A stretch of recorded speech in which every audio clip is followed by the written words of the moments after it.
All right, let's continue with our NFL list. Today we are doing the top 5 NFL wide receiver duos of all time. Number 5, we're starting off with Mark Duper and Mark Clayton from the Dolphins. When you think of wide receiver duos in the 80s, I mean, these two have to be at the top of the list, don't they? I mean, they played with Marino. They did it all. They had their off-field, issues. But while they were playing, these guys were dynamite. One of the best duos of all time. Number 5, Duper and Clayton. Coming in at number 4, we got James Lofton and Andre Reed. Again, another staple when you think of the 1990s and you think of duos, you think of James Lofton and Andre Reed. Yeah, I know Andre Reed came in near the end of James Lofton's Hall of Fame run, but both of them were Hall of Famers. Both of them were dynamite, played for Buffalo and Jim Kelly in that K-gun offense. Absolutely spectacular. Number 4, James Lofton and Andre Reed. Number 3 on the list, Isaac Bruce and Torrey Holt. I mean, the greatest show on turf. I mean, that nickname in itself is just awesome.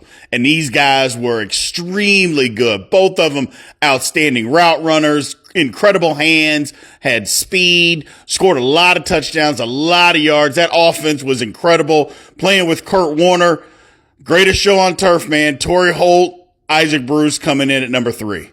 Coming in at number 2, Marvin Harrison and Reggie Wayne. How Reggie Wayne is not already in the Hall of Fame, I have no idea.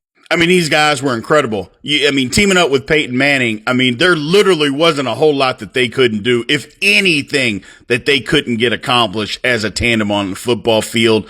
It just goes to show you how good of a coach Bill Belichick was to be able to slow these guys down, because there literally wasn't any slowing them down. They just had it figured out. But Reggie Wayne, Marvin Harrison, number 2, just spectacular. And to me, number 1, without question, is Randy Moss and Chris Carter. Both guys in the Hall of Fame. Randy Moss is the top 2 or 3 receiver, depending on who you ask, of all time. Chris Carter is in the top 10 of all time receivers. Some people have him in the top 5. And they were on the same team. Absolutely incredible. They had that crazy year that they should have had the kicker made the field goal in the NFC Championship game. But Randy Moss and Chris Carter, Chris Carter's hands, Randy Moss's speed and hands, Chris Carter's ability to run routes. Just unstoppable. Unstoppable. The number 1 tandem for wide receivers in NFL history, Randy Moss, Chris Carter.